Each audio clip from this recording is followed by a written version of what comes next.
কথায় আছে না, এই দেশে শিক্ষিত মানুষের দাম নাই, অশিক্ষিত দাম বেশি। আজকে দুই একটা কথা বলবো ড্রাইভার ভাড়াদের নিয়ে। টাকা খরচ করে ইন্টারভিউ দিয়ে কত কিছু করার পরেও, লাইসেন্স বাড়ি করার পরেও রাস্তাঘাটে মাইর খায়। রোড অ্যাক্সিডেন্ট করে হাত পাও চলে যাওয়ার পরেও তারা কোনো ক্ষতিপূরণ পায় না। অথচ একটা রিক্সা যদি রং পার্কিংয়ে রং সাইড দিয়ে আসার পরে অ্যাক্সিডেন্ট করে, সেটার জন্য ক্ষতিপূরণ দেয়। একটা ড্রাইভার 25 বছর, 40 বছর, 30 বছর চাকরি করার পরে যখন রিটায়ার করে, লাইসেন্সের উপরে সরকার থেকে একটা তারে বেনিফিট দেওয়া উচিত। কোন পাবলিক কোন কোম্পানি দিল না দিল, এটা আসলে এটা দেখার বিষয় না সরকারের।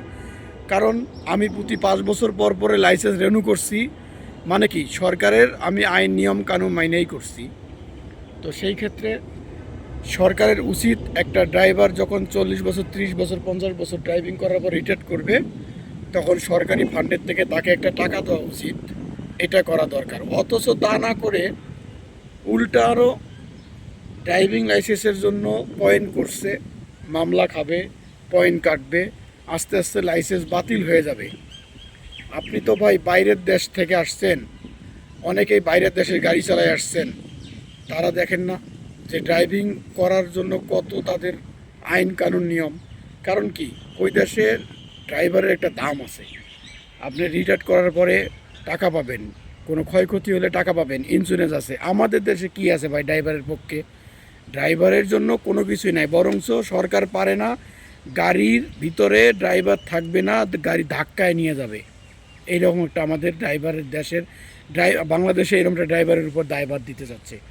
তো সব কিছু ড্রাইভার যারা বৈধ কাগজপত্র করছে, শুধু দোষটা তাদেরই।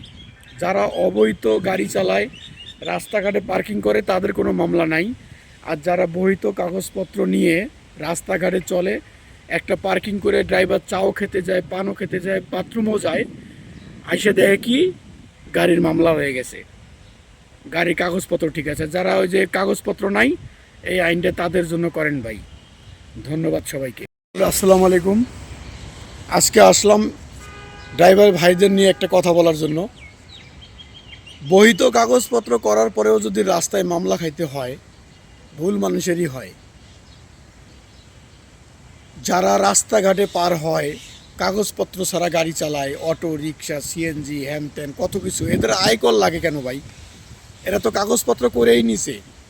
আয়কর কারা দিবে? যারা ইনকাম করে, বেতনে, ব্যবসা বাণিজ্য, তাদের জন্য আপনি আয়কর করেন। আর যারা একটা হুন্ডা চালায়, মধ্যবিত্ত নিম্ন রিক্সা চালায়, তাদের প্রতি এত ক্ষোভ কেন ভাই? কোনো কিছু হলেই ড্রাইভারের দোষ। যত রোড অ্যাক্সিডেন্ট শুধু ড্রাইভাররাই করে, সাধারণ পাবলিক কি এর সাথে জড়িত না? সাধারণ পাবলিক সিগন্যাল মানে না, চিপা দিয়ে ঢুকবে, রিক্সার কাগজ নাই, উল্টা আসবে। এদের প্রতি যদি একটা পদক্ষেপ নেন, তাহলে দেশের যদি আইন শৃঙ্খলা ভালো হয়। তা না করে আপনারা শুধু যারা কাগজপত্র করছে গাড়ি চালায়, তাদের উপরে আপনারা ক্ষিপ্ত।